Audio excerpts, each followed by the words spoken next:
Okay, I'd like to call this meeting of Finance and Corporate Services to order. There is just one consent item. Could I get a mover for that? Moved by Councillor Ioannidis. Any questions on the consent item? I'm not... Councillor Gazzola on the consent item? Yeah.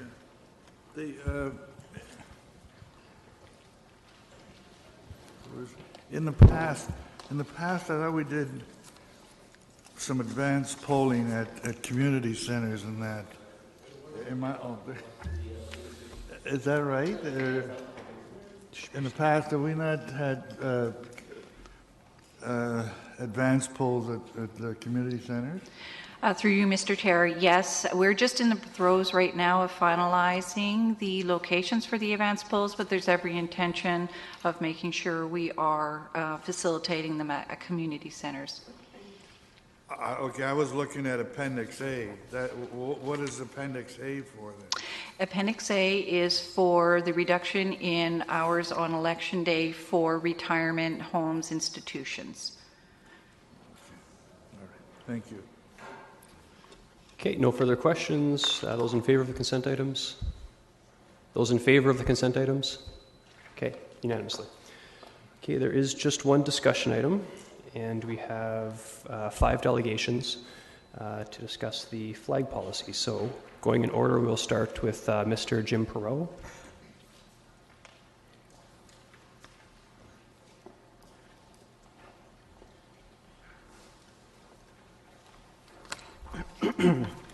Thank you. Good afternoon.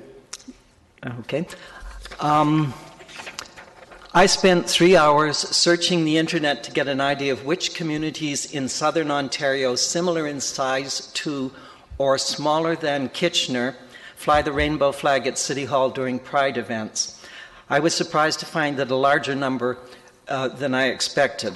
Here are the names of the 12 cities that I found: Barrie, Brampton, Brantford, Chatham, Cambridge, Guelph, Hamilton, London, Peterborough, St. Catharines, Stratford, and Windsor. Some of you may remember that I spoke on the flag policy matter as a delegation to City Council on March 3rd. Shortly after that meeting, I learned of the existence of an interesting notwithstanding clause in the flag policy of the City of Waterloo. Up until that time, I, like everyone I know in the local LGBTQ community, had thought that there was a total ban on flying any but governmental flags at Waterloo City Hall. Included in my presentation materials, I have reproduced the relevant passages in that notwithstanding clause in the City of Waterloo flag policy. The relevant passage reads, "The mayor, acting mayor, or the chief administrative officer may approve the raising of any of the following flags on municipal flagpoles regularly occupied by the flag of the City of Waterloo." After listing several governmental flags, the following option is listed: a flag intended to recognize a significant event or activity sponsored or supported by the city. The essence of that clause is the following: although the City of Waterloo will not fly the flag of any association or club, city officials may use the notwithstanding clause to fly a flag for an event that is either sponsored by or supported by the City of Waterloo. If the existence of this exception clause had been known in the past, then the policy would have been tested by making an application to the City of Waterloo to fly the rainbow flag during past Pride events. It is my understanding that such an application will be made this year. In addition, I discovered just last week the existence of a similar exceptions clause in the flag policy for the region of Waterloo. The relevant passage reads, "The regional chair or regional council may approve specific requests to fly special flags at any regional facility which are intended to recognize events and activities sponsored or supported by the region." This policy will also be tested this year. My intent here is to propose that the City of Kitchener enact a similar notwithstanding clause. It would benefit all events supported by the City of Kitchener, most of which draw several thousands of people to the downtown city core each year. This, I think, represents a graceful solution to the awkward problem of the slippery slope, which has troubled some members of council, because it involves a prior vetting process, namely the vetting process undertaken by various granting and sponsorship agencies of the City of Kitchener. I rest my case. Thank you. Thank you, Mr. Perot. There are questions. Councillor Etherington. Yeah, Jim, you mentioned in your presentation that this is going to be tested. Could you elaborate a little on that? It's not been tested until now in Waterloo or in Waterloo region? That is correct. And you're going to try to test it this... It is my understanding that applications are currently going forward to those jurisdictions. Whether they've reached them at this point, I'm not sure. Which would be for the Pride Festival in June? Early June, yes, that's correct. Okay. Could you tell me, in your research, let's say for the sake of argument, in Cambridge and Guelph, what is the situation there? Do they actually have a clause that would allow recognition of the Pride events, or is it just sporadic, or do you know? As it happens, the different municipalities that I've referred to do not all follow a similar policy. They have different ways of approaching it, and I'm not see if I can... Well, do they even have policies, Jim? Oh, yes, they at least 8 of those 10, we were able to find online versions of the policies. Guelph handles it differently from Waterloo. Waterloo's policy allows the City of Waterloo flag to be replaced, so no extra flagpole is needed. Guelph has a courtesy flagpole for community groups, and their exception clause just spells out the kinds of groups that they will not include. I personally think that the Waterloo policy is far, far simpler and a much more graceful solution that does not involve any slippery slopes. Cambridge, they have some kind of exemption policy. I don't know what it is. Okay. During the whole Rob Ford debacle, does Toronto have a community flagpole? I actually deliberately excluded Toronto for 2 reasons. The first of which is that Toronto is so much larger than Kitchener, and the second reason is a personal bias. I personally feel that the less said about Toronto City Council, the better. Well, I agree there. Mm-hmm. Could you tell me, what would be your opinion on what happened here in way of displaying the small pride flag in the rotunda and up on the cube, and any suggestions that these flags be flown elsewhere, like out at Rockway, Speaker's Corner? What's your opinion on that? I feel that that's really a second-best solution. I think given the way it's handled across Ontario in all of these communities, including some very, very small ones, I think it's really a half-hearted solution. It's a nice thing for a short-term solution, but I really would like to see Kitchener following suit with all the other municipalities. Unfortunately, right now, Kitchener is almost the lone handout, the lone holdout at this point.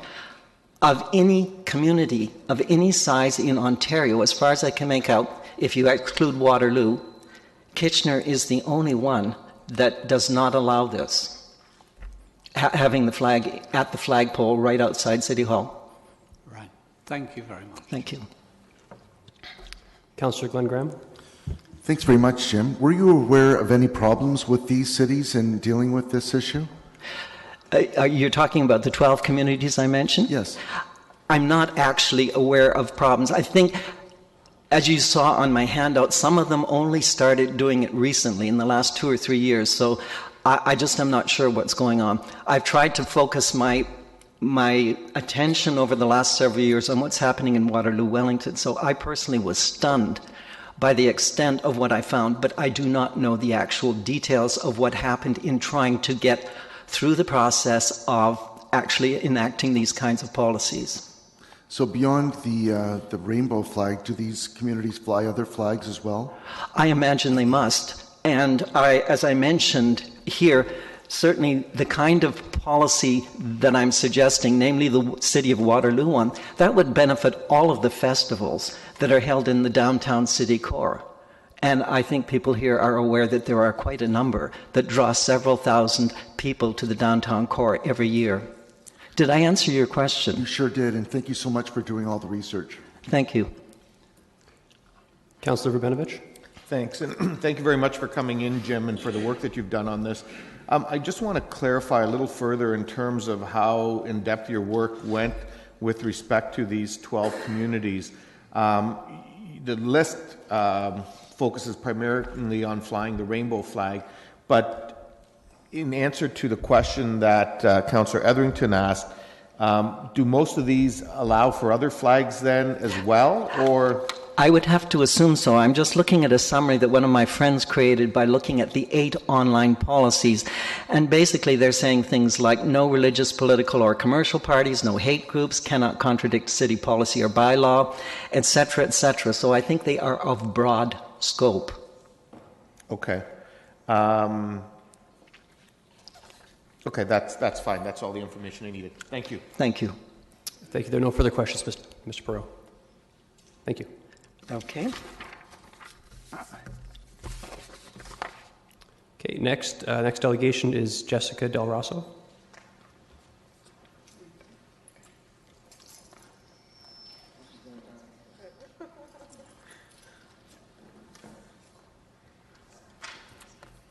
Good afternoon, Council. Afternoon. So my name is Jessica Del Rosso. I am a Bachelor's of Social Work student from the University of Waterloo, and I am soon to be graduated in June. I became passionate about LGBTQ-related issues 2 years ago, 2 years after I entered the foster care system. I was walking down the street with my partner, holding her hand, and my mother ended up driving down the same street, and I was instantly homeless. 10 days after that, I entered the foster care system, and I have been an advocate since the age of 17. Today, I'm speaking as a community individual on the issue presented today in regards to the flag protocol. I think we need to look beyond the flag itself as an inanimate object. Rather, we need to understand as a community what the flag represents. Of course, I am only one voice, and in no way do I represent the whole LGBTQ community. However, one voice is stronger than no voice at all. To myself, the flag represents support and safety. It represents that the people within Kitchener acknowledge the struggles and hardships the LGBTQ community experience on a daily basis. When several cities, provinces, states, and countries fly a rainbow flag as a movement to support the LGBTQ community, and one of my own home cities does not due to a protocol, I can't help but think that our priorities are a bit mixed up. When a piece of paper creates a barrier to displaying support for a community, that is when it is time to reevaluate the purpose and meaning behind the piece of paper. Coming from a background where I needed to hide who I was for so long before I found acceptance, the symbolism behind a flag being flown proudly by the city displays many great things: acceptance, pride, support, safety, and love. I am not sure what is happening to the LGBTQ community in Kitchener. We have lost our one and only gay bar. We have possibly lost an LGBTQ cafe, and we almost experienced losing Tri-Pride this year. In these times when support is most needed by our city, we should not be holding back due to a protocol which can be simply changed. Because what cannot be changed are the negative experiences and traumatic history of the LGBTQ community. City of Kitchener, we have gathered here and share our voices today and hope that our passion and our logistics for our stance will be acknowledged and embraced. Please show us that our hope was not put to waste. Thank you. Thank you, Jessica. Questions, Councillor Fernandez. Thank you, Jessica, for coming in and sharing your story, because it is sometimes painful to do so. Notwithstanding that you're saying that the flag represents the support from the city's perspective, we have many residents in this city who come from very oppressed societies, oppressed situations. Are you saying that we should be also flying a flag in support for those communities? Those are people who've also had difficulties in their lives. I'm not trying to make light of anything that you've gone through at all, but I'm trying to show a broader picture of where I'm looking at for this. Mm-hmm. Well, obviously what I am arguing for is the same thing that everyone else is behind me, that the flag be flown during Pride events. In response to your question, I think that it would be interesting to see how other cities have dealt with it, which is what Jim had presented. I'm sure that they had those same questions and have gone around it. I don't think what I'm asking for is to have a specific protocol only for LGBTQ flags. I'm simply representing the argument for my background. I'm not sure if that answers your question, but I personally did not do any research on how other cities dealt with it, but I'm sure that's not an unusual question, and I'm sure they all dealt with that in different ways. Okay, thank you. There are no further questions, Jessica. Thank you.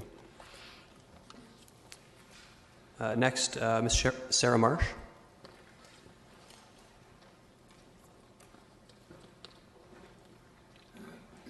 Good afternoon, Council.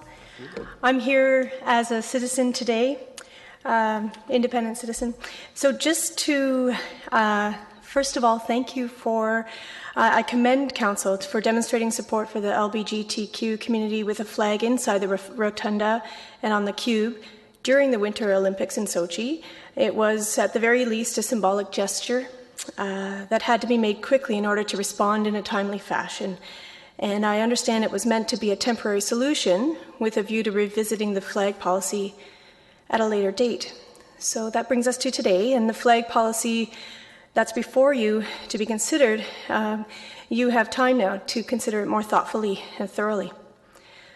Having read the staff report, I just have a few comments. So first of all, if the flag policy is updated to include flying flags in support of various community groups, I would just make a comment that what a wealth of flagpoles you have. You have so many flagpoles to choose from, in the front, in the back, and other locations. So I don't see that as a barrier, the cost of putting in a new flagpole. With regard to the concern that we might inadvertently risk being unaware of the current geopolitical landscape, I think this is no longer a big concern, given that in 2014 we have up to the minute access to current issues. With the internet, it is much easier to quickly assess whether or not flying a flag will potentially be offensive or overly offensive to some citizens. I would also encourage you to go further than just maintaining the status quo, as was recommended, because after almost 20 years since that policy was implemented, the world has moved forward.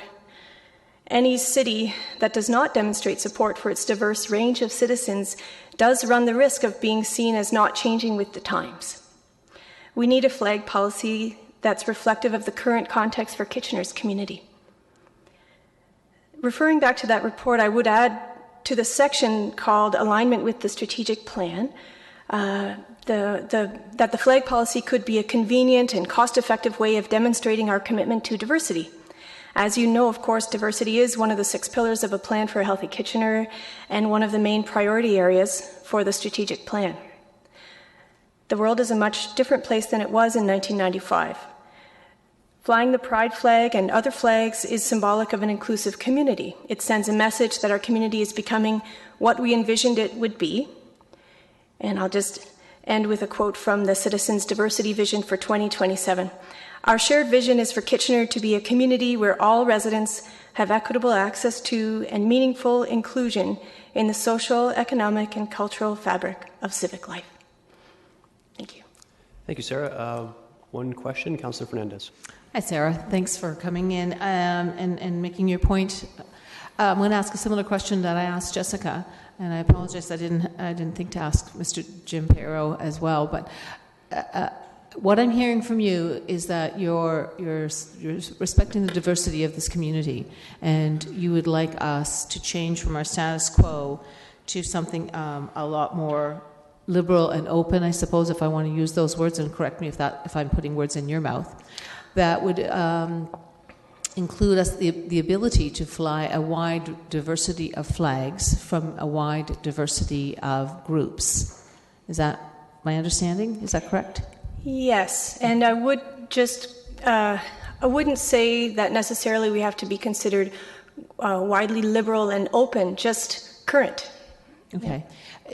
Do you see, in a similar way that I was asking Jessica, where we could run into some difficulty and challenges by some groups who don't feel that they are recognized or have challenges in terms of what would be acceptable or appropriate within the guidelines of a city flying their flag?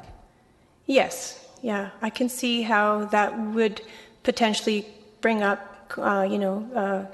contentious issues, but I have confidence that that would be easily dealt with, considering, for example, the advertisement policy that was referenced in the report, and that looks at, how to handle issues that might conflict with the Human Rights Code or issues that might reflect with the city's values. Yeah. Okay. So are you supporting a similar recommendation that Mr. Jim Perot had put forward in terms of adding the additional motion, a flag intended to recognize a significant event? Did you see his sheet? Okay. Yes, I did, yeah. And so that's what you're suggesting, that you'd like to see us add? I would support that, and also, perhaps there will be, through your discussions, additional, concepts to add to that so that it is, amenable to all concerns, yeah. Okay, thank you. Okay, thank you. Thank you, Ms. Marsh. Thanks. Okay, next we have Tara Chartrand.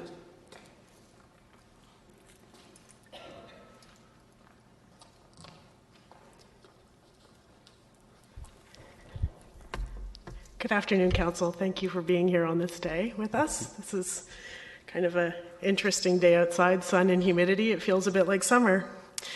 I'm a mother of 2 boys. I've been a yo-yo from Waterloo region, living in Waterloo, Kitchener, all 3 communities of Cambridge, and various areas in the townships. I lived in Kitchener for a decade, and it's still by far one of my favorite places in the world that I've lived. I've kind of lived in a lot of places. So we've heard a rational appeal, an emotional appeal. I'm giving you another emotional one, but from a different tangent. One of the things that is of great concern to me, and has been since I've moved to this beautiful city, is the perception of the city itself. There's an old saying, the perception of impropriety is impropriety itself. Now, this is an absolutely true thing.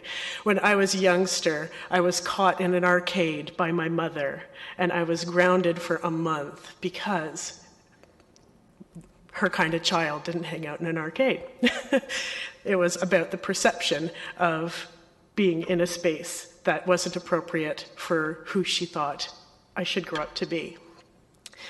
So I've changed this a bit to say, how we demonstrate our politics is how we are perceived. From a tumultuous history in the 1990s with Holocaust revisionists presenting in businesses to skinheads causing commotions throughout the region, Kitchener has seen its difficulties. When I moved to downtown, I was chosen as a member of a StatsCan survey about hate crimes in my own neighborhood after a vicious attack in Victoria Park. Since these days, we have not shed our reputation.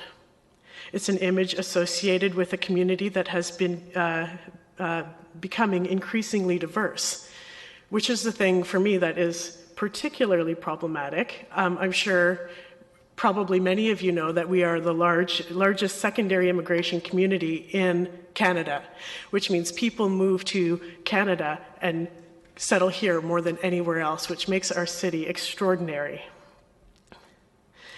To the outside world, we remain a city rampant with racism and difficulty, and the only safe time to be downtown is for a festival. Within the last 3 months, we have been in the press across the internet as the worst city for diversity, both through immigration publications and Fairly Candid other places online. We have also been maligned as one of the worst cities in Canada for women.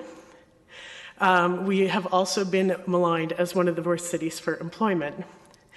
Now, my problem with this is I'm a woman, I'm in the LGBTQ community, and I love it here. So, in the many years, Kitchener has changed. The sidewalks still roll up at 6 p.m. when the office is let out, but the character of the city is shifting. What hasn't changed is how we are seen from the outside world, who sees regressive policies, bad statistics, and cruel headlines. In a time when cities are making huge efforts to demonstrate inclusiveness and diversity, Kitchener is showing a startling lack of progress. The branding of the city remains stuck in a rut with the inability to move forward in agile, capable ways. We aren't asking for large steps. Small steps are all that's needed. And each small step is progress. To you, waving a flag as an indication of progress may seem moot. But to the world, it shows identity. It shows belonging, and it shows acceptance. Now, arguably, Kitchener doesn't have to present those values. But I would question whether that's in its best interest. The future isn't regressive in this matter. Canadian pluralism and the values espoused across Canada aren't going to stay outside of Kitchener. So maybe we should adopt them. I'm done, eh? Thank you. Sorry, you have 30 seconds. Please continue. Pardon me? You have 30 more seconds. Please continue. Yes. We see this as an open door, but an open door that isn't an invitation to robbery, but instead an invitation to community. Let's proceed through the open door and make this invitation. Let's not allow this opening to be governed by fear. Let's see this opening and demonstrate not only to the community here, but also the national community that we are a stalwart in the building of a better Canada for everyone. We aren't asking you to go against your best judgment. We are only asking to add more visibility to the programs, ideas, and values that are already here. And it's like Jim said, what we want is a flag to be flown for significant events that are supported by the City of Kitchener. Not every single event that comes along, but significant ones. That's all. Thank you. Thank you. Questions, Councillor Etherington. One moment here. Oh, one moment, Councillor Etherington. There we go. My mouse is frozen. Okay, go ahead.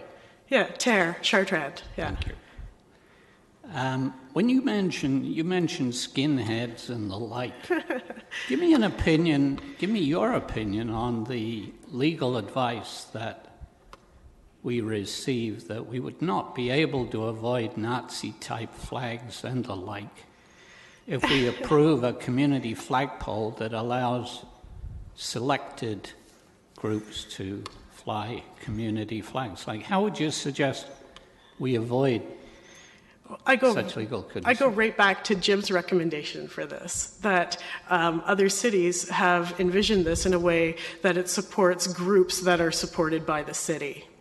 So unless the city is emptying money into the coffers of the Heritage Front, which I highly think it is, I don't think that this is a slippery slope at all. In fact, I see that as a moot point. Yeah. I don't think we fund the Heritage. No. Thanks for your answer. Anyway. Thank you. There are no further questions. Thank you, Chair. And the final delegation is Alex Chinako. Taking a guess on that last name there. Please correct me.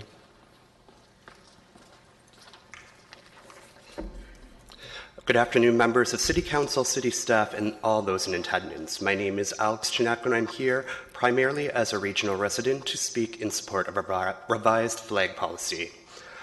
Previously, I was a longtime director with the Tri-Pride Festival, who has held several directorships in my tenure.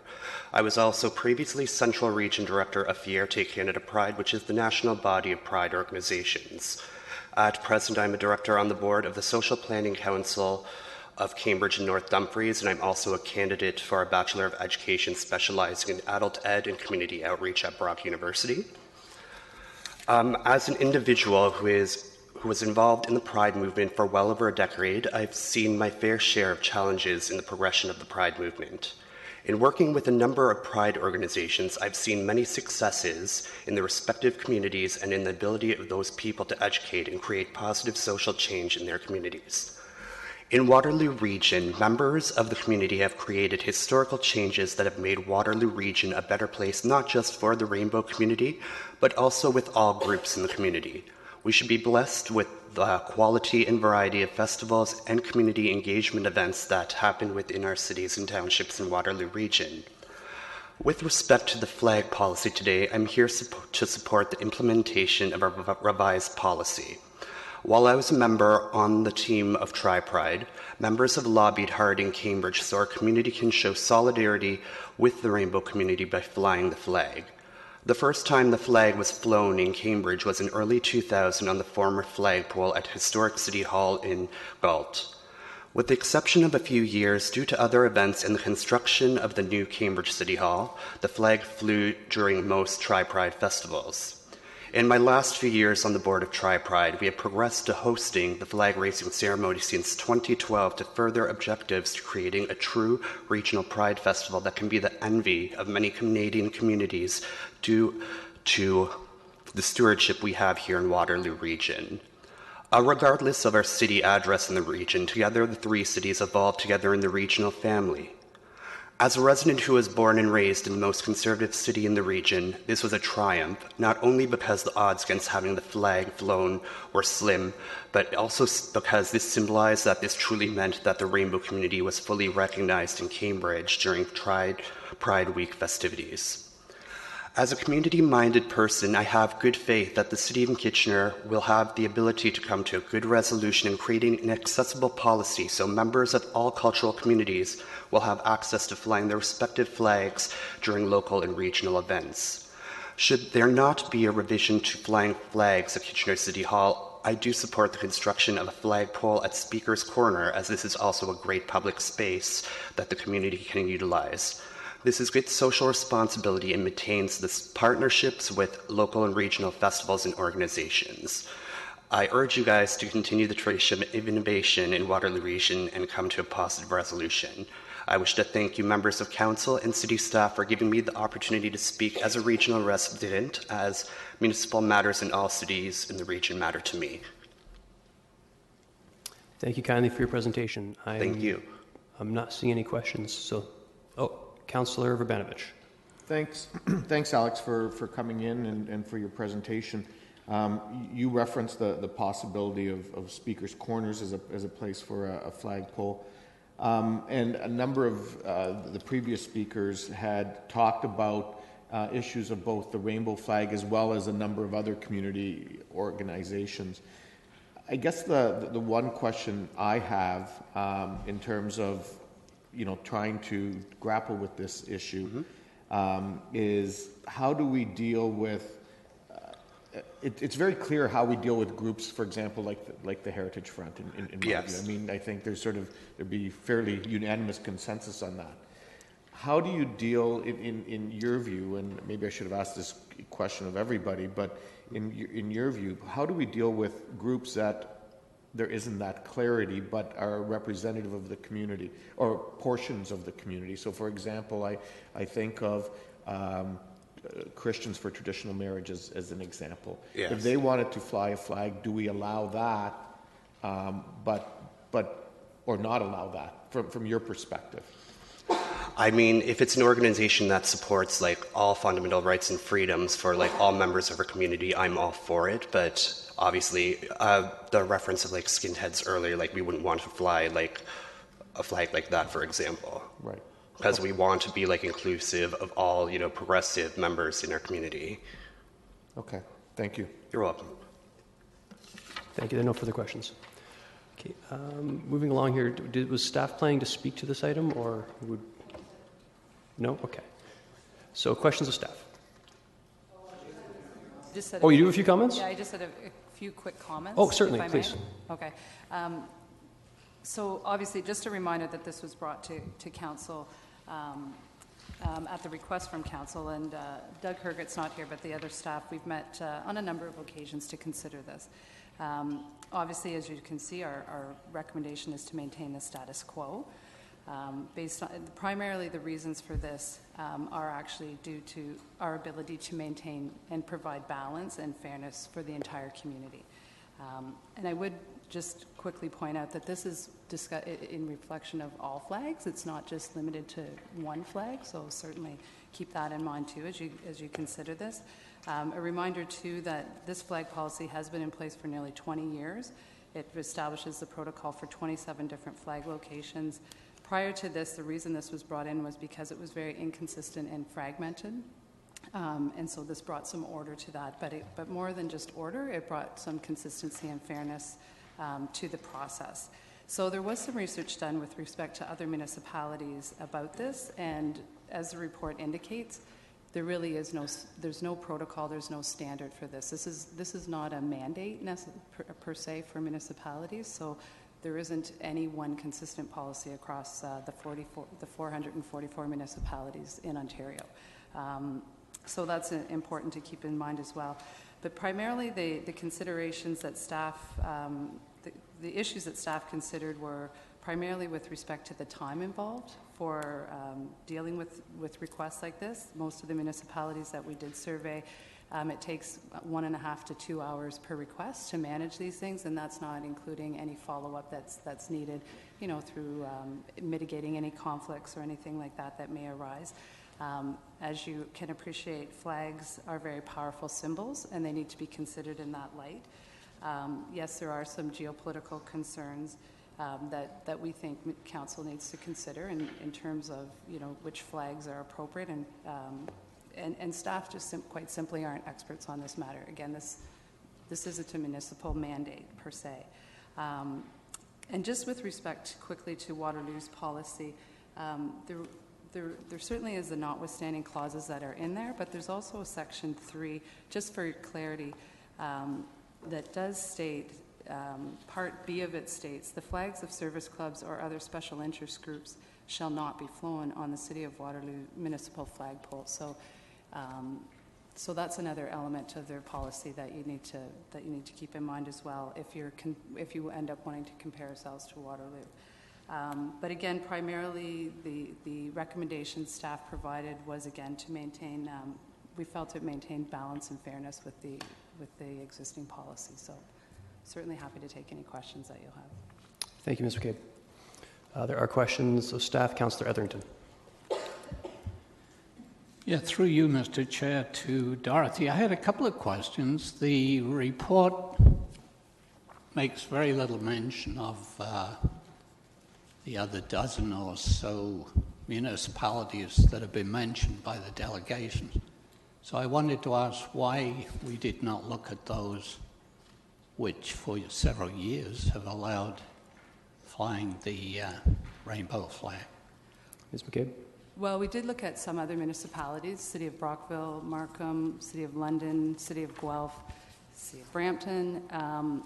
We weren't looking, again, specifically as, was it Mr. Perot that brought this in? We weren't looking specifically just for the flying of the rainbow flag, but certainly these other municipalities, as I said, have a wide range. Some are more in line with Kitchener's. Others do have provisions for flying flags that can range anywhere from having requests that have to be made 2 months in advance and a process that they have to follow, and some that require it 2 weeks in advance, and as I said, some that are more in line with Kitchener's policy. So given the diversity of policies that are out there, and not wanting to extend the length of the report too much, we summed it up by saying that there is no standard protocol in place for municipalities. I don't know if... But surely that is important. You mentioned 2 in there. You didn't mention the 4 or 5 you just listed. You mentioned Markham. Markham, Brockville, London, Guelph, Brampton. You mean the ones in here? Well, those two are referenced because, sorry? Oh, sorry. Sorry, I thought this picked up a little better. We mentioned Markham and Guelph specifically because they had undergone some comprehensive reviews more recently. Did you give any extensive mention to Waterloo and Waterloo Region and the notwithstanding clause? I didn't see that in there either. Well, Waterloo's policy is as I said, when we talked to them, they hadn't. This hadn't been an issue for them, so they haven't revised their policy recently. And as Mr. Perot pointed out, there is the notwithstanding clauses that are in there, but there's also the provision that says the flags of service clubs and other special interest groups shall not be flown on any City of Waterloo municipal flagpole. Dorothy, I'm confused on that point. Are you suggesting that Waterloo has this policy specifically that only allows flying the pride flag? No, I'm not suggesting. What does the notwithstanding clause allow? Well, you probably have to ask the City of Waterloo that for more clarity. I thought you would have done that. It's in their policy. The notwithstanding clause is in their policy under Section 1. Yeah, I've seen that. Do you want me to read the whole No, policy? I know the clause, but are you suggesting that it's just for pride? No, I'm not suggesting it's just for pride. I thought you said elsewhere in their policy it was outlawing other community groups. It says in their policy, under Section 3, it says there's two statements. The City of Waterloo shall not issue proclamations, that's A, and B, the flags of service clubs or other special interest groups shall not be flown on any City of Waterloo municipal flagpole. That seems to be exactly opposite in two places in the policy. Anyway, that's not for you to answer. Yeah, the that's... Waterloo Region report, the notwithstanding clause, does that apply to all community groups? Do you know? Let me just see here. No, well, it says flags of, it's the same statement with the City of Waterloo's. Flags of service clubs or special interest groups will not be flown at any of the facilities managed by the region. But the withstanding clause, what does that say? Maybe you could read it out. For the regions? Yes. So the region says the regional chair or regional council may approve specific requests to fly special flags at any regional facility which are intended to recognize events and activities sponsored or supported by the region, special commemorations, or campaigns of charitable or not-for-profit organizations. And then it continues to say about the flags of service clubs or special interest groups will not be flown at any of the facilities managed by the region. Thank you. Councillor Urbanovich. Thank you very much, and I have a few questions of staff. As I read the report, and there seems to be, in my view, and I know this was done in a short period of time, and staff are pressured with various priorities, but there seems to be some glaring holes in my view in terms of the report. And one of the things that seems to be glaring in this is the history that the City of Kitchener had with respect to a community flagpole. And that history was that prior to the opening of this building in 1993, the community flagpole used to exist at Rockaway Park. It was at Rockaway Gardens Park. It was at the entrance to the city. For those who drive by there or walk or bike by there, there's 5 flagpoles there. Typically all have the Canadian flag, and one of them used to be made available to different community groups. They would sign out the key, they would have a community event there, they would change the flag for a period of time, and then it would be taken down and so on. When this building opened up, there are the 3 primary flag poles with respect to the country, the province, and the city that existed at the building. As well, there were 5 community flag poles by the Duke Street Gardens at the corner of Duke and Yonge Street that had 5 City of Kitchener flags, and one of those flagpoles was designated as the community flagpole.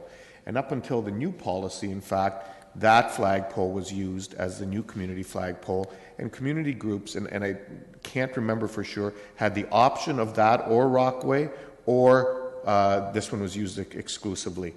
So I remember all of that as part of the history of how we handled flags prior to this new policy, which was put in place because of, the issue of proclamations, and because of, quite frankly, some of the conflicts that were happening in communities around flags during the war in the former Yugoslavia, and there were issues between the Macedonian and the Greek communities in places like Toronto and so on. So all of that factored into it.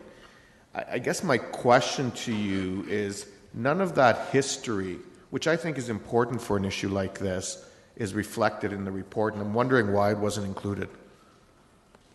So I can tell you that we did look for reports back to 1995 and beyond, and certainly talked to staff who'd been here, certainly within that time frame, and we could not find any, because certainly we did want to include that for context, because we thought that would be helpful, but the search that we did, we weren't able to come up with anything like that. So I don't know if Clerks has any more information than that, but we certainly did look for that information. Mr. Goody? Through you, Chair Davey. We were able to find that the flag policy was amended in May of 1995, and in going through and looking at some of the reports, the amendments came in as, it was primarily at the time it was dealing with the issue of proclamations, but they also extended that to flags, and that there was advice given at that time by the city solicitor, Mr. Shivas, who had presented a report and had requested the amendments to the policy to restrict to only the Canadian municipal and provincial flags, or flags of the armed forces, as the policy currently states. Okay. Well, I guess I understand that maybe the documents aren't available, but I'm surprised that there aren't people in the organization that remember some of those issues, or community groups that we could have reached out to. Secondly, we did have a banner policy that used to exist with the city that allowed for banners at the corner of King and Cedar and King and Francis. And those were in place up until we did renovations on King Street, and those banner poles weren't there any longer as part of those renovations. But that was certainly much after the flag policy changed. And I'm wondering if staff can indicate, how did we handle those situations? And to anyone's recollection, did we ever have any issues with approvals around those banner policies then? There was nothing in the searching that we did that I don't have any information about that. I don't know if. Is there any staff that can answer if they recall if we ever had any issues about that? I mean, maybe Ms. McDonald could help us. Do we recall if we ever had any concerns expressed that you're aware of? Ms. McDonald? Yes, through the chair. I'm not aware of any. I've been with the city about 26 years. I'm not aware of any issues. Not to say that there couldn't have been some, but there's nothing that came to my attention. Okay, thank you. Councillor Urbanovich, your time is up. I can come back to you. There are actually no one else in the queue. I just have a single question myself. Okay, then I'll wait for you to ask yours, and perfect. I'll come back. My only question, there isn't a motion on the floor at this time, but supposing that council were to, this is a question of clerks, I suppose, supposing council were to approve some type of notwithstanding clause, is there a mechanism by which we could implement that any flag be approved by council only if that decision is unanimous?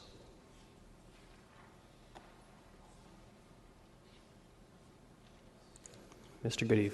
Through Chair Davey, yes, council, as council has the ability to create or amend its procedural bylaws, it could place a unanimous consent requirement on any of its policies. Okay, thank you. And there's a bunch of people in the queue now. Councillor Fernandez. Sorry, I was mesmerized by the ongoing question I forgot to push in. Just a quick question around the costs that I see listed on page 2-4, and the number of requests actually more than the cost. So it seems that we've had a for the majority of the time, a declining requests for under our current policy. Except for 2013, there was 22 requests, and in 2014, only 3. Would it be an assumption for me to say that it sounds like there are people or groups who are not as interested in flying a flag as there were in the past, or is it that they take a look at our policy and say it's not worth trying? Ms. McCabe? Through you, Chair Davey, just for clarification, these are requested to raise and lower flags based on the passing of someone, like a city staff or something like that. It's not a request from a community group. Okay, I apologize then. I was reading that incorrectly. Then do we have an understanding of how many requests we do receive? And if it was in the report, I apologize if I missed it. Well, it's been 20 years since we've really taken these requests. We're estimating based on what some other municipalities, what their requests are. So I'm forgetting, it is in the report that we're estimating, well, before 1995, we received approximately 75 to 100 requests. That was for proclamations, but we were guesstimating it based on those. So in 2013, we had 10 requests for proclamations. So far in 2009, we've had 9 requests. And then again, based on flag requests from other municipalities, there's an average of 20 to 25 flag requests annually, beyond the ones that are for the passing of, as outlined in the policy. Okay, so outside of the ones that are asked for or requested for raising and lowering under our present policy, the average community deals with about 20 requests for 20 flags? to 25, yeah. Okay. And in this report, am I to understand then that this cost that you're talking about would significantly increase if we were to support even half of those requests? Well, the costs, through you, Mr. Chair Davey, the costs that are outlined here are for the lowering or raising of flags, like half-mast flags across the whole corporation. So those are for all of the flags that we would do. If it were just one flag, the cost would be lowered significantly. Mm-hmm. Mr. Goodeve, to add? Through you, Chair Davey, I believe it's also important to note of the municipalities that we surveyed, one of the larger challenges that they did face were actually involving scheduling issues.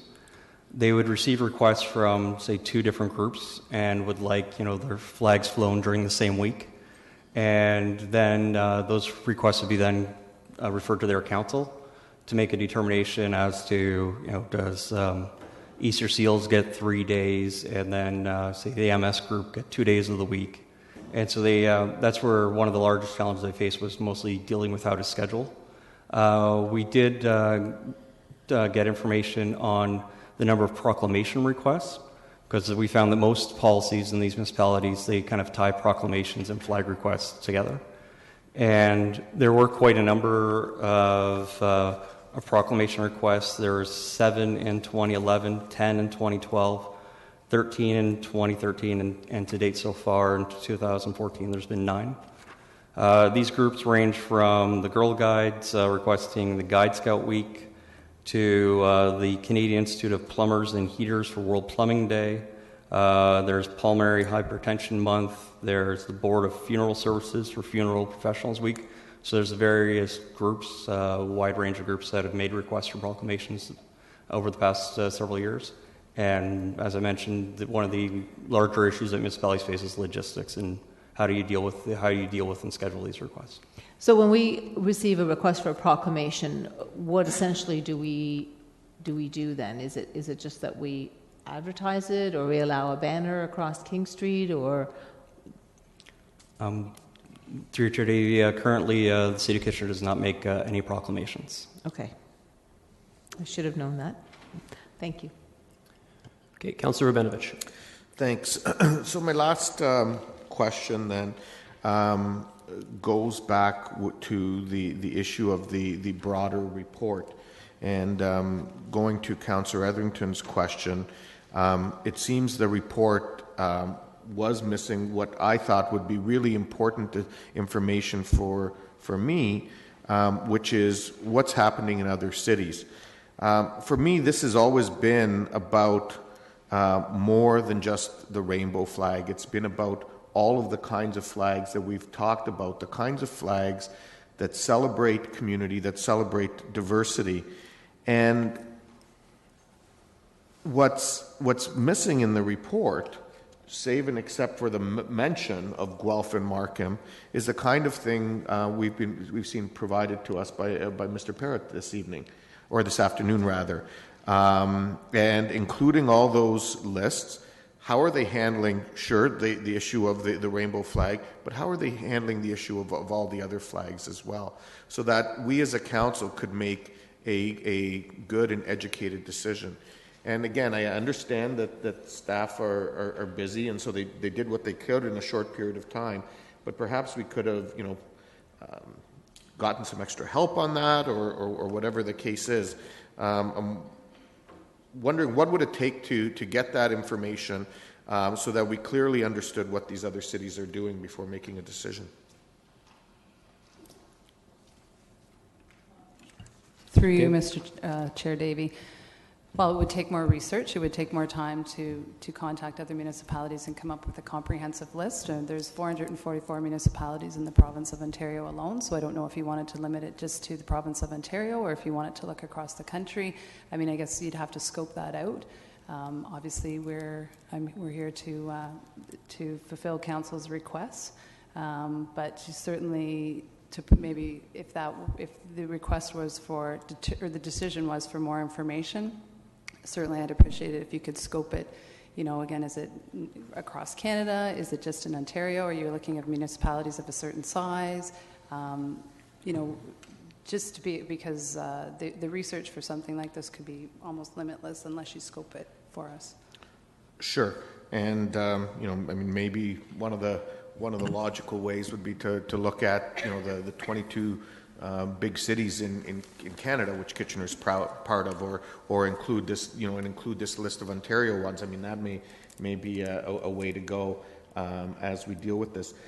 The final question I'll have is just with respect to the community flagpole that still is on this property.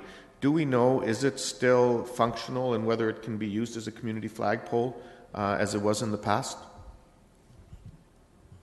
Through you, Chair Davey, I'm not sure which flagpole exactly you're referring to. So it was one of the 5 flag poles by the Duke Gardens that was designated as the community flagpole at the opening of this building in 1993. So it's at the corner of Duke and I guess Duke and Yonge, near where the new LRT route will be passing by. So I apologize. So your question. So is the flagpole still functioning, that it could be used as a community flagpole, is my question. Not to my knowledge. I don't know if... So the flagpole isn't working anymore? Yeah, pardon me? The flagpole isn't functional anymore? Well, I'm not saying it's not functional. We'd have to check with facilities management. As I said before, I wasn't really aware that there was anything designated as a community flagpole. I mean, the previous reports that the information that we were looking for when we were putting this together didn't reference anything like that. So that, as I said, I wasn't aware that there were to, or going by your memory, that there were to have been a ceremonial or community flagpole. So we'd have to check with FM on that. Okay, thank you. Councillor Etherington. Just one quick comment, Mr. Chair, one quick question. I'll turn it into a question. Mr. Parrott spent about 3 hours researching what he's produced here in excellent fashion. Did you say it would take extra staff or extra time to research that information in Ontario?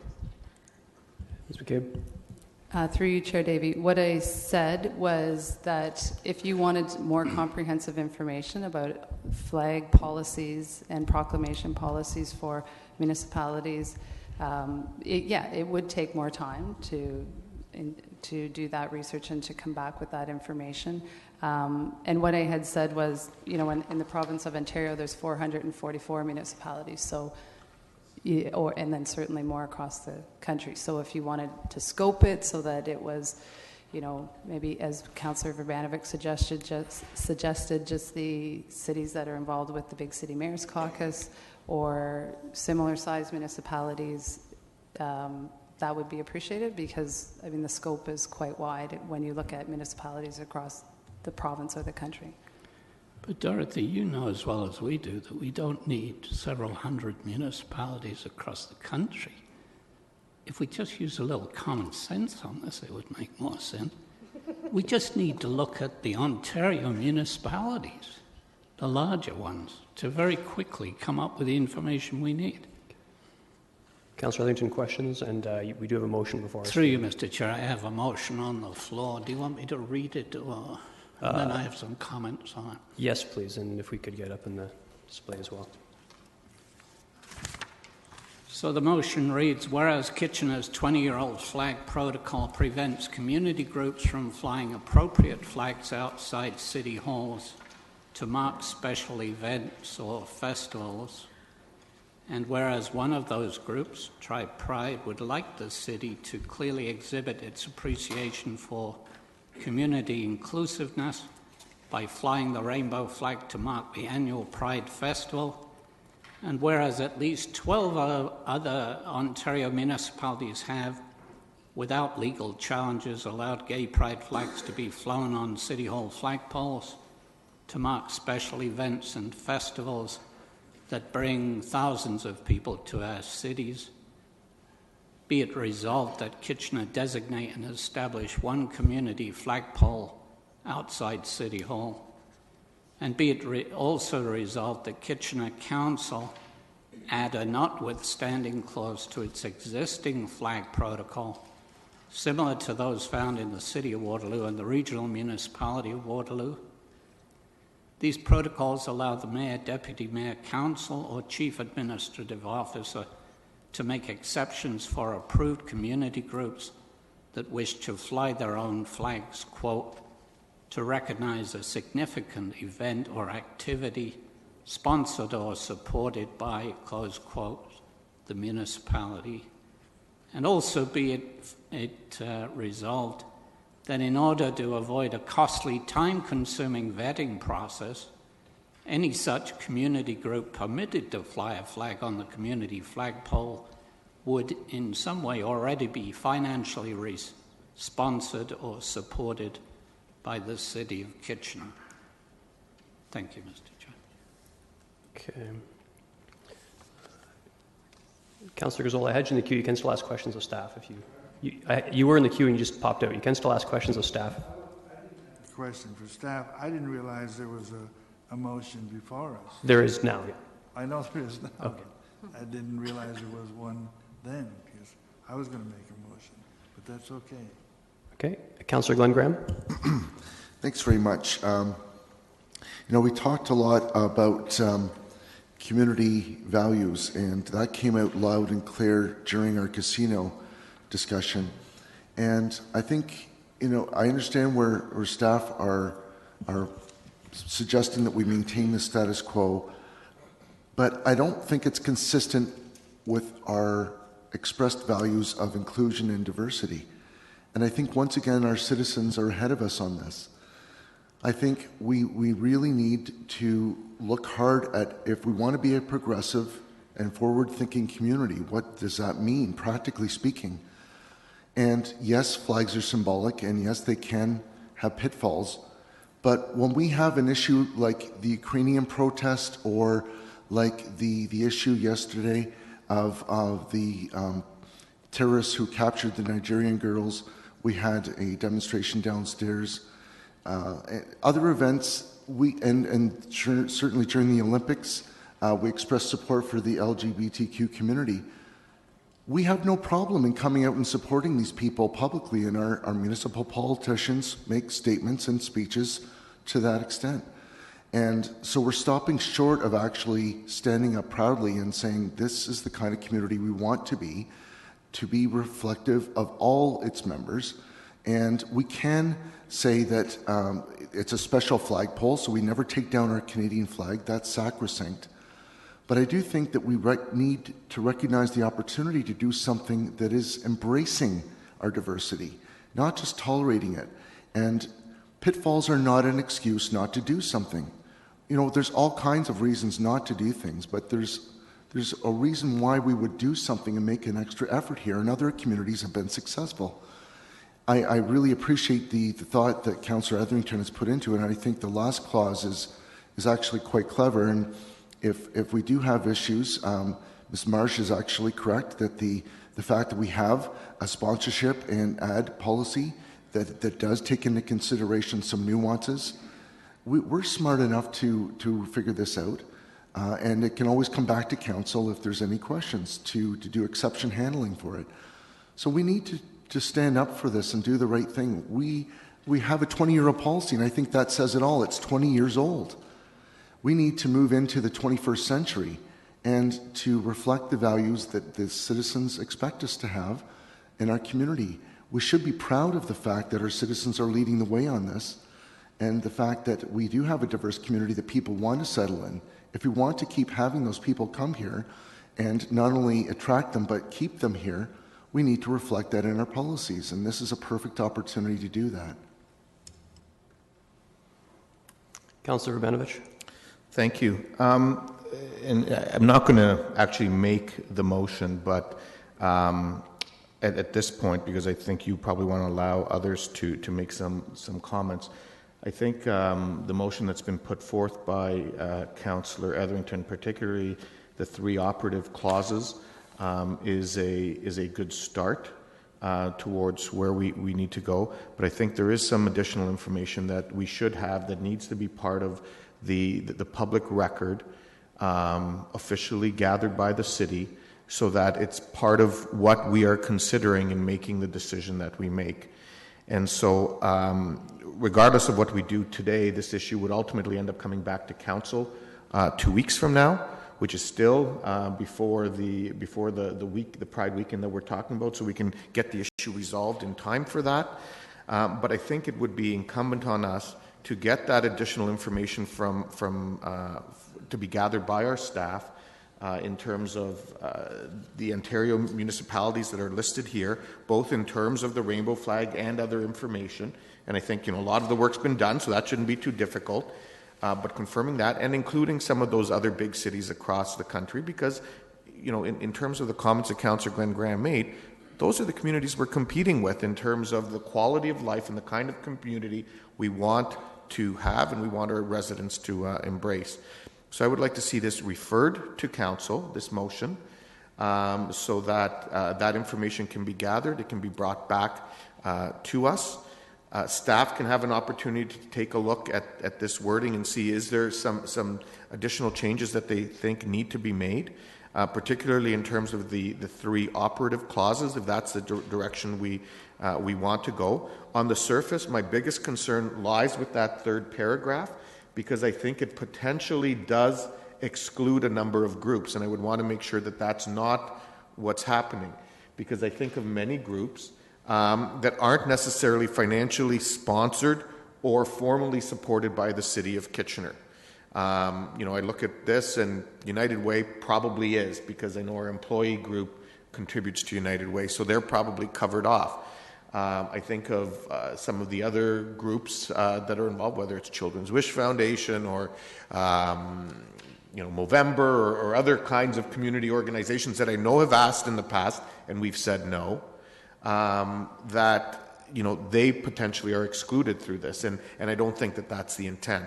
And so I would want to make sure that whatever we adopt covers those things off, and still make sure that we don't include the ones that we all unanimously know we don't want to see there, and that's the heritage fronts and that kind of thing that does not speak to the values of our community and what we represent.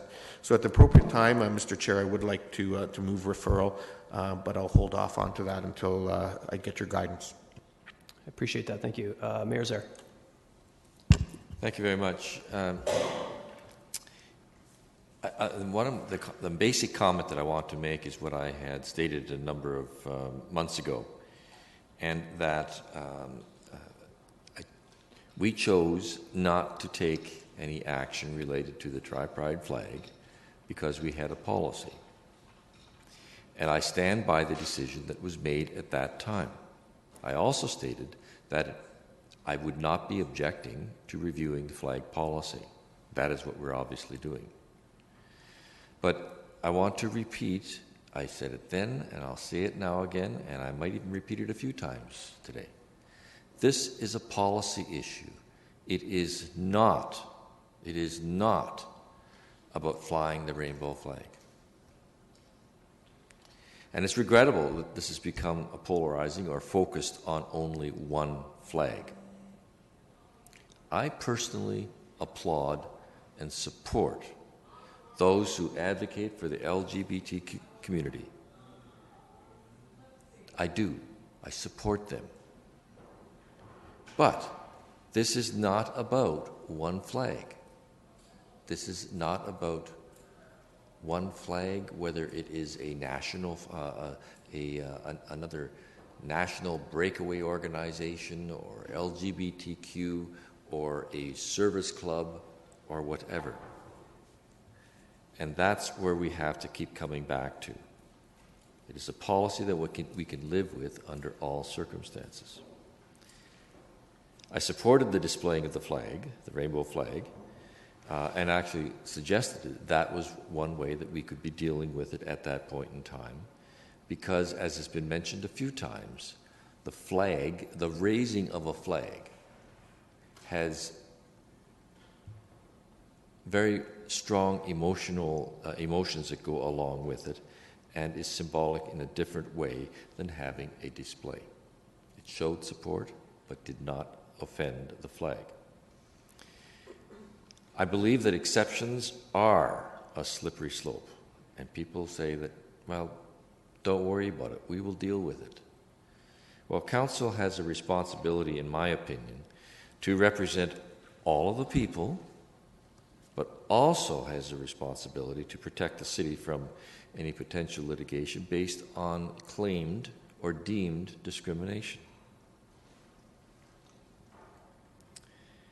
Moving to the motion itself, and I will go through some individual parts of it, but the very essence of the motion, which is asking to support some and not others, is discrimination.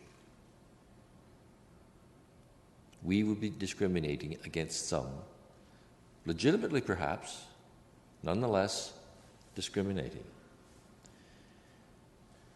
And if I take a look at the motion then specifically, the first whereas talks about flying appropriate flags. Well, who decides what's appropriate? The second clause specifically says that whereas one of those groups, Tri-Pride, etc., and that falls into exactly what I just said. You are turning this issue into an issue of whether or not you're going to fly the Tri-Pride flag.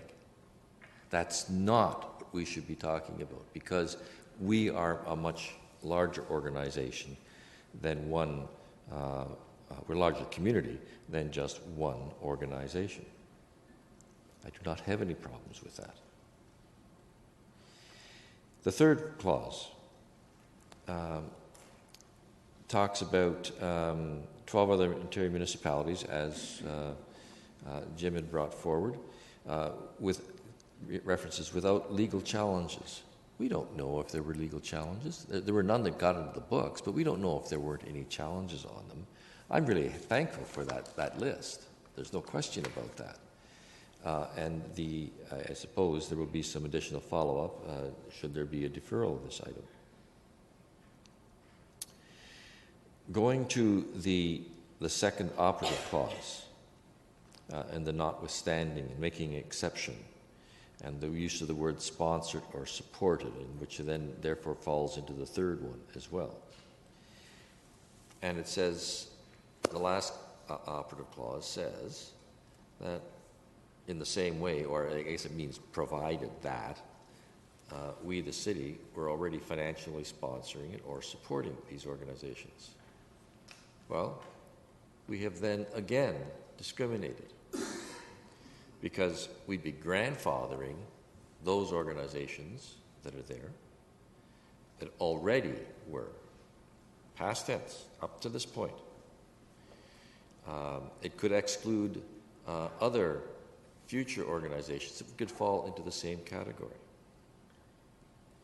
And there are many more that could be on that list. So,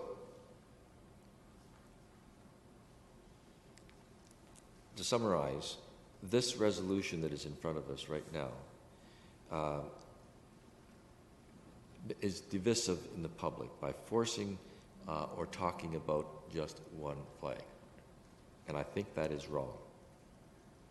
If it comes back, I think we should be deleting the reference to any particular organization, because this is the basis of what the flag will be, the flag policy would be until it's reviewed again by council at some time in the future. Now, the reference has been made that this is similar to proclamations, and I agree. But there are also those that say that, well, proclamations, that's a distraction. Don't talk to me about proclamations. They are identical in my mind. But if people say that they are different, then I would suggest that actually a proclamation is probably less innocuous, or is more innocuous than the phrasing of a flag. Now, a number of comments have been made about the report in terms of getting the background. The intent of the report, as I would have seen it, was to give us the basic information, and yes, there could have been more information about all of the other municipalities, and it would appear that that's going to go back. But staff shouldn't be on trial for this report, let me put it that way. Regardless of what happens here, as mayor, I will abide by and I will respect what policy is made by this decision, by this council. But I repeat that anything other than the existing policy is a form of discrimination. And that's the issue. No matter how you slice it, it boils down to that one point. And so I think we can find ways of supporting and recognizing groups within this community without changing the flag policy. Point of order has been called. Councillor Etherington. Was that 5 minutes? That's a very good question. I forgot my tablet today, Councillor Etherington, so Also, I my didn't point of order was the first paragraph of that resolution is crystal clear on whereas Kitchener's 20-year-old flag protocol prevents community groups. That's in answer to Councillor Vabanovich and the Mayor. It's quite clear. Okay, we will move along. Councillor Fernandez. Point of order has been called. Please hold off for a second time, Councillor Fernandez. Councillor Vabanovich. Apologies, since my name was referenced in the councillor's comments.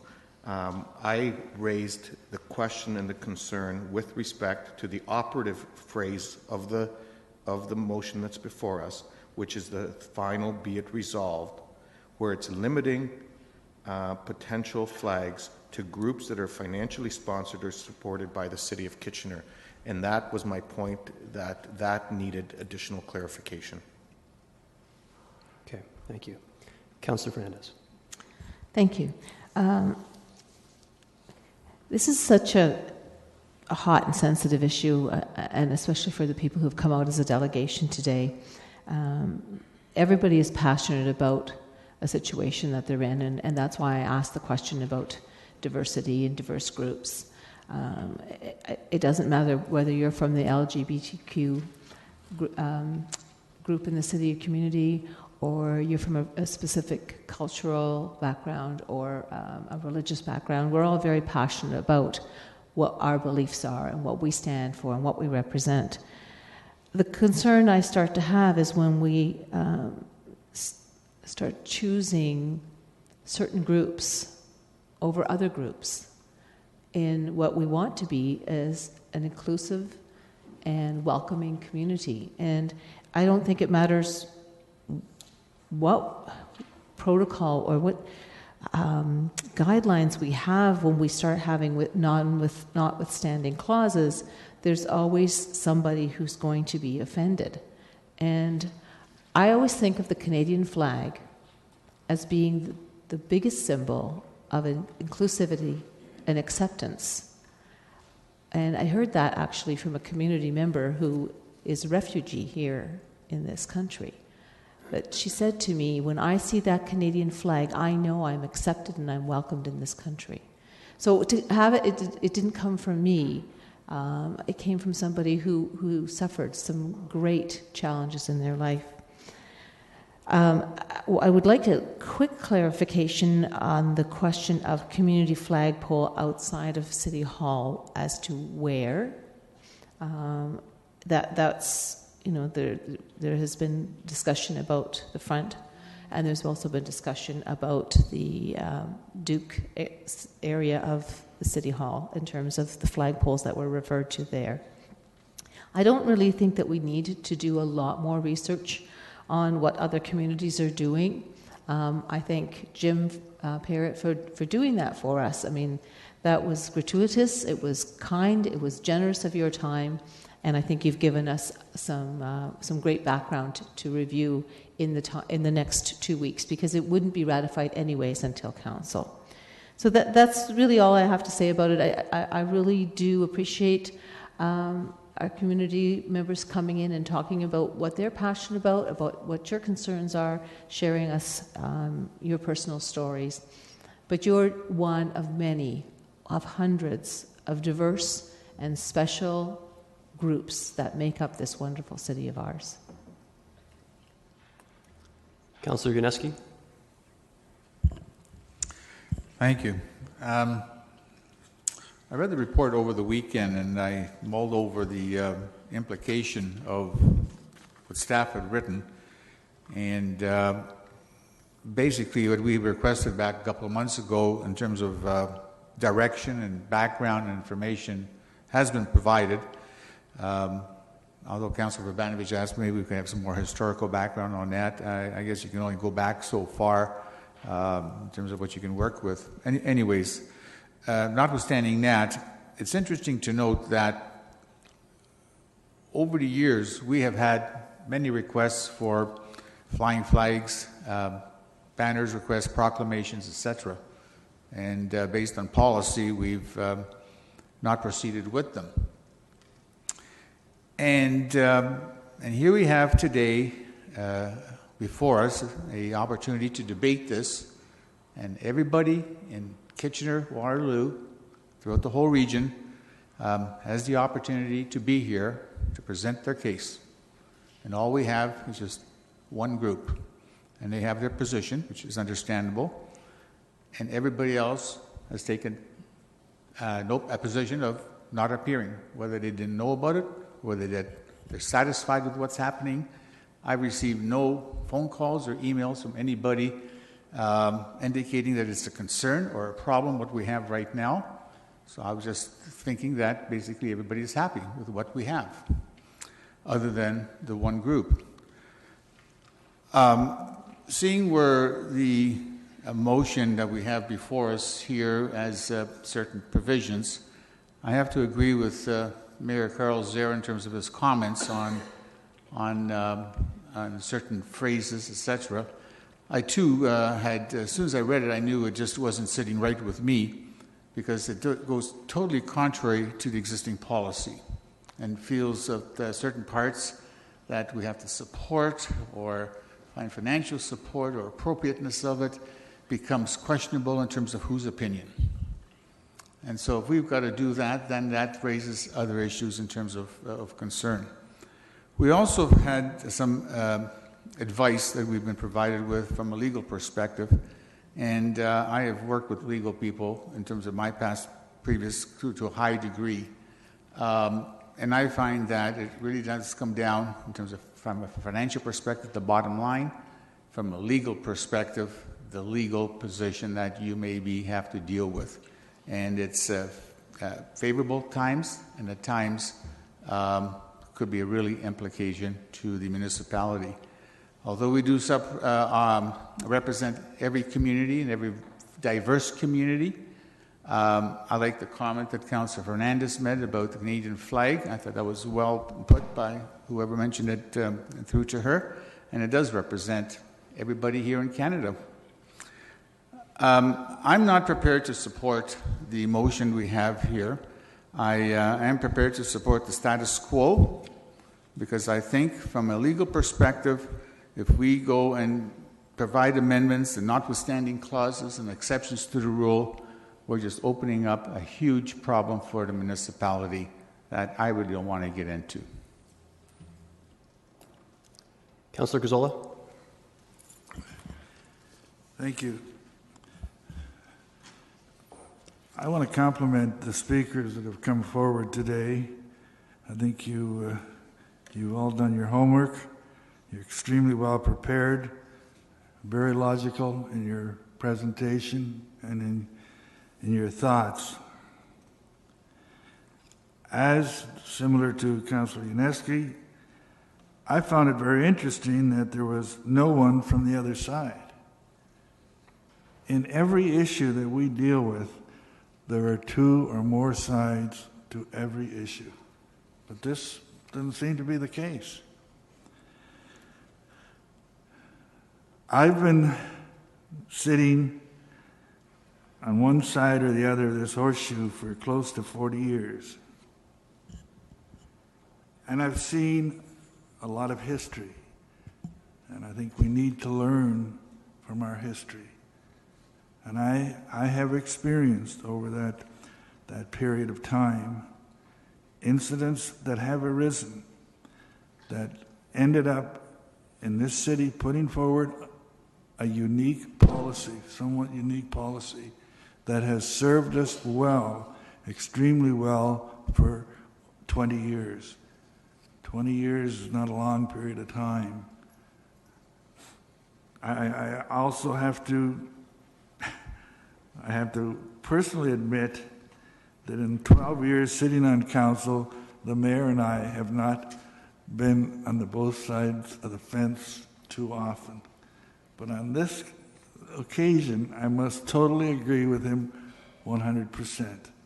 And he's made some very valid comments that I can improve upon. So I will leave it at that.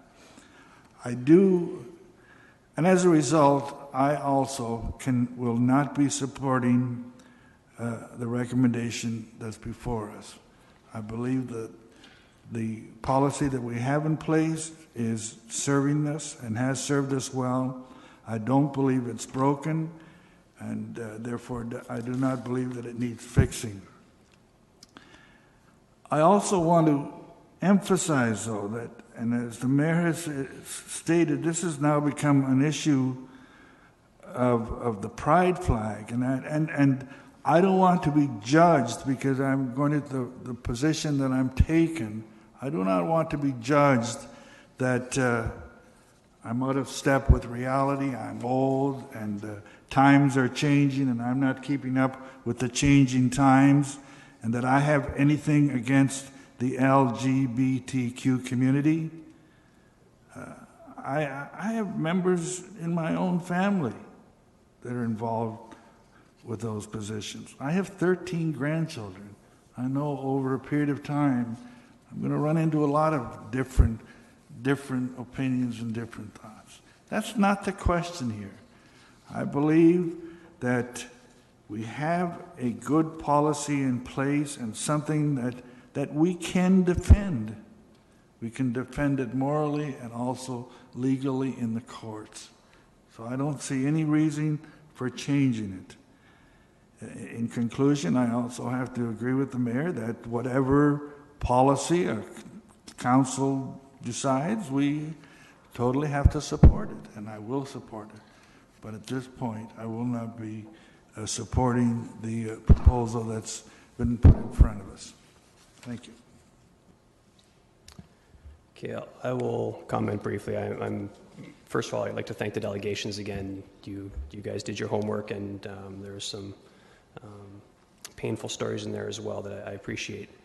But I think the message that's been communicated a couple of times now that I would like to emphasize is that this is absolutely not about Tribe Pride or the rainbow flag. This is about the general flag policy for the city of Kitchener.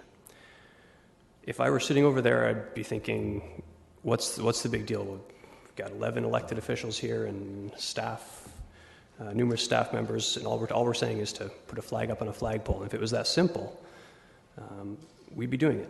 The problem is it's not. The problem is there's no clear way to block out certain groups while allowing others. And once you start doing that, the entire intention of what I think people are hoping, and that is to be more inclusive, I think we're actually going to flip it on its head when we start dealing with these issues, and it's going to become divisive. It's actually going to harm our community more than it will help. So those are my thoughts in general. I mean, there is the whole other efficiency standpoint of, do we want staff dealing with numerous different groups from faraway conflicts, dealing with the time involved, the logistics, as was mentioned by clerks, in terms of what if two groups want the flagpole at the same time.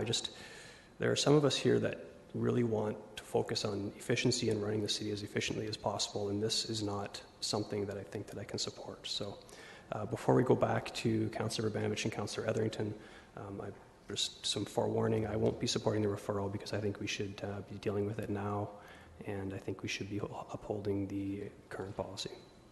So I will go back to Councillor Urbanovich to bring the referral, and then Councillor Etherington for final comments, since he moved the original motion, if that's okay. Thanks, Councillor Davey. So to be absolutely clear, I won't be supporting the status quo because I believe that we need a flag policy that celebrates our diversity and brings our community closer together because of our differences and because of our strengths.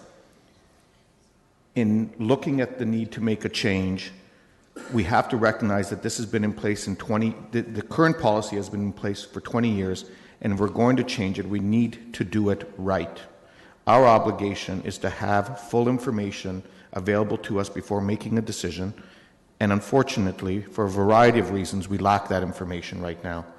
So I'm going to move that we refer this issue to Council, that in referring it, staff consider the three operative phrases of the motion that Councillor Etherington has brought forward, namely the three "be it resolved" phrases, and provide any advice with respect to them. And secondly, that staff gather information on the flag policies with respect to the 12 municipalities provided by the delegation today, as well as the other big cities in our country, so that we have that information before making a final decision.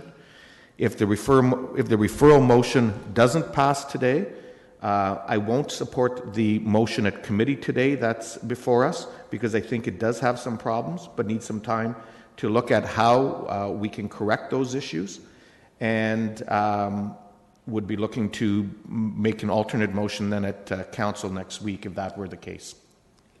Councillor Zola, do you have a question? No, I have a comment on the referral. I've had my comment on the motion that's before us, but we're now talking about the referral. As to the referrals to Council, yes, on Monday, 2 Mondays from now. If you just hold off for a moment, Councillor Gazal, then I'm going to let Councillor Etherington speak first. Thank you. Councillor Etherington? This is on the referral? On either, we're going to take them subsequently. We're not going to be... If the referral fails, then we'll open up comments or amendments at that point. So you want my comment on both? Please. Okay. Well, through you, Mr. Chair, I'm disappointed with what I'm hearing. I wanted to appeal to Council to display a little acceptance and inclusiveness. And I'm also, by the way, looking out for other community groups. It's fine to say that community groups are not here in the audience. We often encounter that. Community groups knew nothing about this issue coming before this committee, other than the publicity that we had on the part of the issue, which involves Tri-Pride. I have no intention of supporting the staff report, status quo report, that gives so little attention to the municipalities across Ontario that do fly the rainbow flag, and municipalities across Ontario that have community flags where they obviously honour members of their community on occasion.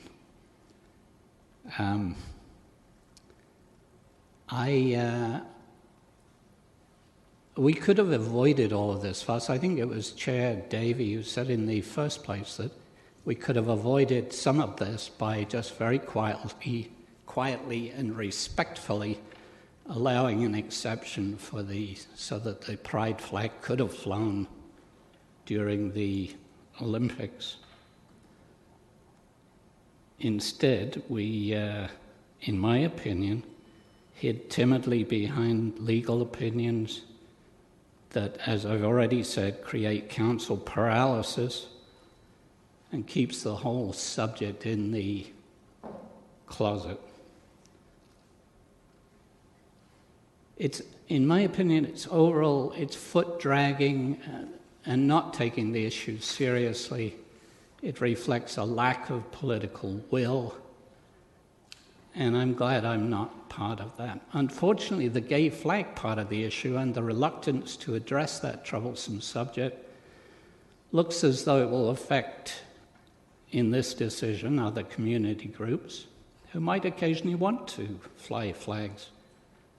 I don't expect to be swamped with them, but I'm sure they would. I wanted nothing more than to have a community flagpole that was prominently used either here or at Speaker's Corner. Doing that, if we'd done that, that would have, and I'm anticipating the vote, that would be worth the time spent on approving or rejecting community flags. And as mentioned in the excellent research we received, we can do that.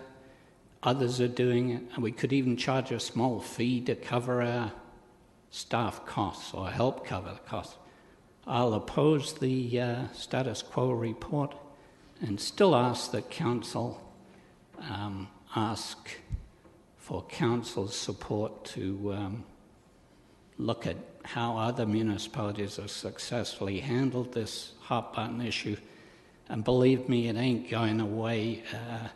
It cannot be left where it is, and it needs addressing just like others have addressed it. So I would still ask councillors to support my motion, but, well, we'll see. Thank you, Mr. Chair. Okay, I have two people left in the queue here, Councillor Glenn Graham and Verbanovich. I don't really want to be going around again. No? Okay. Councillor Glenn Graham. Oh, Councillor Gazzola. You clicked on Councillor Glenn Graham's? Okay. Go ahead. Am I on? Oh, no.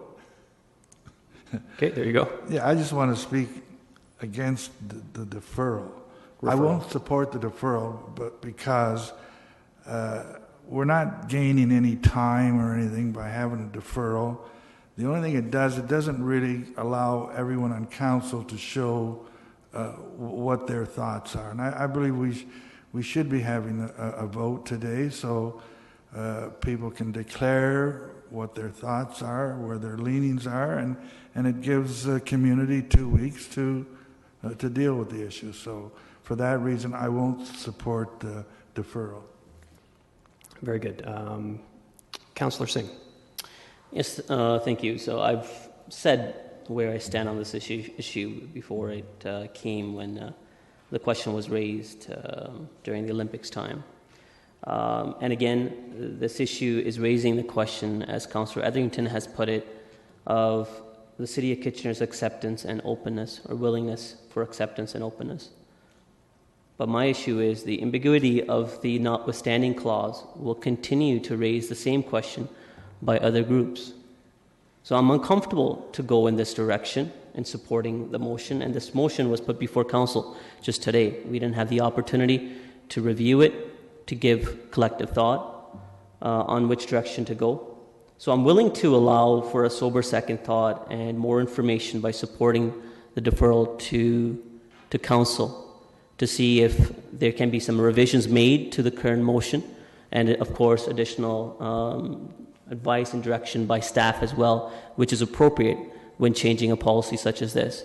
But I will not be able to support the motion as it currently stands. Okay, and Councillor Glenn Graham. No, I agree. I think we should deal with it today. I have enough information to make a decision today, and I think that we should make a stand. We can always change our minds at council in 2 weeks. Okay, very good. No one, Councillor Galloway-Seelock. Sorry, I've been debating whether or not I'm going to say anything because I thought I had my mind made up coming in here today. And I'm sitting here and I'm listening and I'm really trying to make my mind. And I can say that in 8 years, this is the first time I've had this big of a struggle. It's going to look like lip service, but my heart is actually hurting because I want to do one thing, but my mind's telling me to do another thing. So I really don't know where to go. So while I appreciate some people are ready to make a decision, I really did think I had my mind made up today, and I don't anymore. And simply for that reason, I will support the referral for more information. I'd like to understand a little bit more of the intent behind the City of Waterloo's policy and the region's policy, as well as Cambridge and Guelph. And I'm hoping that some of that, and along with the 2-week time frame, to just be able to sit with this motion or improve this motion. One of the things that I've been struggling with the last little while with council is that we're bringing forward motions to set policy at the last minute, and I struggle with that.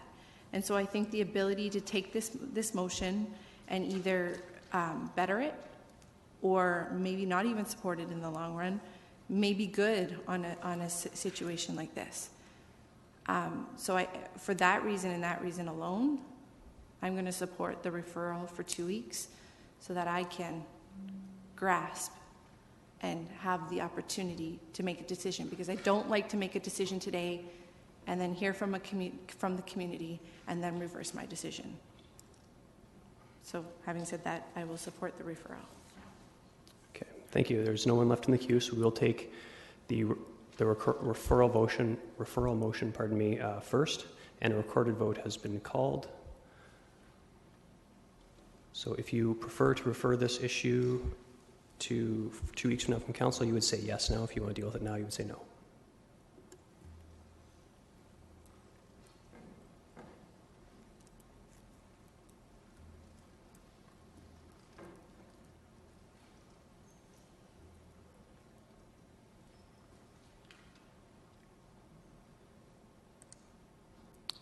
Those in favor?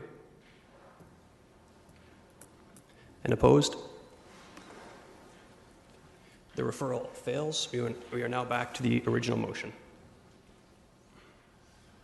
Councillor Gallo. No. Okay. Not seeing anyone in the queue. Councillor Rabinovich. Well, just to be very clear, as I made my comments in terms of the referral, I believe very clearly that our flag policy as it exists right now needs to change. I believe that we need to ensure that that policy is more reflective of the community we serve and how it's changed over the past 20 years, how it is a much more diverse and inclusive community. And the policy as it exists right now, quite frankly, I think fails in that regard. My concern in passing the wording that's before us today is that I think it actually creates more problems in some respects because it's excluding groups that I don't think Councillor Etherington, in the spirit of his motion, was looking to exclude. And I think we need to make sure that we get this right and that we support this in a way that's proper going forward. So I won't be supporting the motion today, and I will sit down and work with Councillor Etherington over the coming week and seeing if we can come up with a wording that will be more inclusive and address some of the concerns that I think are there right now in terms of excluding certain groups. Councillor Galloway-Seelock. Yeah. I'm going to put a motion on the floor. I don't know if it's a motion or I guess maybe an amendment. I guess it could be an amendment. I'm thinking on my feet at the moment, if you can't tell. I'm looking for some sort of compromise here. I had just spoken and said that I have difficulty with councillors continuing to bring forward this type of policy. So in that vein, I am going to suggest that we have staff look at a more, or I shouldn't probably, look at an option of a different policy outside of this current status quo that could incorporate some of the thoughts that are being brought forward in this motion. Okay, that wouldn't be an amendment. I think that would be a motion that you would bring forward subsequent to us dealing with this one, if my understanding of protocol is correct. Yes? Okay. Okay, so we'll hold off on Councillor Galloway-Seelock's motion, and we will at present, Councillor Mayor Carl Zaire, comment? Yes. It is important that we have a full vetting of this. And while I've expressed my opinions related to this motion and want anything similar to that, as mayor, I think I have a responsibility to make sure that there's that everyone around the horseshoe has an equal opportunity to present their position. What I would suggest is, right now we're going to be taking a vote on this motion, and if it passes, then it goes forward to council. If it fails, the issue is dropped. There is no motion going forward to council. However, that would not stop someone from bringing forward a motion to council directly. But I would remind you of our new protocols that motion would have to be given in advance, not walked in, or I'll tell you right now that I would not accept it unless council insisted on accepting it that evening, because I agree with what Councillor Galloway-Seelock said, that we can't be doing policy work on the fly. So I'm just looking to the clerk's representative here. I believe our protocol or our bylaw says 48 hours. Is that correct? Do you know? Mr. Goodeve? Through you, Chair Davey. To submit a notice of motion for the council meeting, we would need to receive that by noon on May 21st. That's in terms of the timing for publication. But did our bylaw itself get changed to, in terms of a notice of motion would be required minimum of 48 hours? Maybe for circulation, 48 hours, but then a motion to add it on to the agenda would still be required. Okay. So it was Wednesday, you said? Yes. So therefore, I would suggest that if this motion does not fly tonight or this afternoon, that anyone wishing to bring forward an alternative motion could do so with a notice of motion, which would be added to the agenda on May the 26th, but it has to be in the clerk's office by Wednesday at noon. Otherwise, it would take an action of council to add it to the agenda at that time, which requires 2/3. Okay. Two people in the queue now. Councillor Gazzola. I just have a question. That I always thought that motions that are dealt with by committee then go forward to council one way or another. And I thought if they're defeated, that there's 2 weeks to... Right. If this is defeated, then someone could bring back a new motion, but this particular motion will not be on the council document. But if it's defeated, you have to change it to bring it back. But if it succeeds, you don't get to change it. Right. So there's no second choice when something gets defeated. Boy, Correct, unless it's referred. But if referred, there's no vote. Councillor Rabinovich, do you want to comment? Well, point of clarification or process or information, I guess. I'm wondering if some people may have viewed the referral differently if they understood that that's how the process works. I don't know if that was the case. I mean, that was the reality in terms of why it was being moved that way. At this point, I understand from a purely process point of view the existing referral with specific conditions attached to it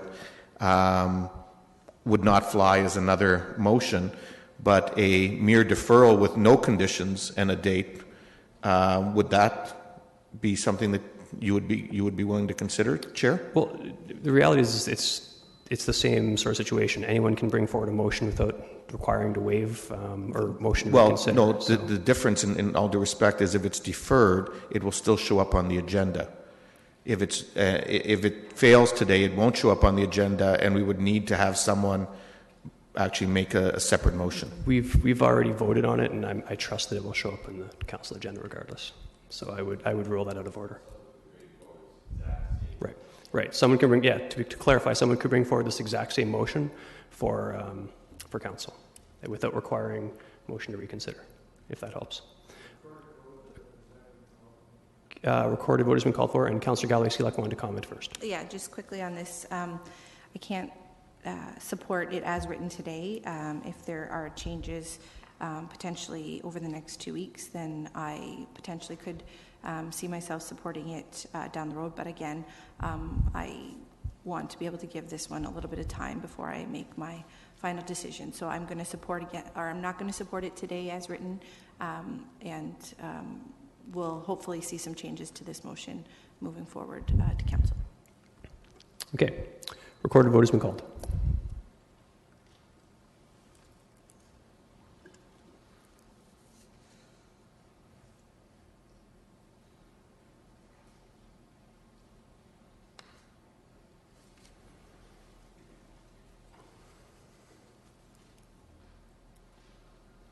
Those in favor? And opposed? That motion fails. And that was the final item for Finance and Corporate Services. So this meeting is adjourned. Thank you.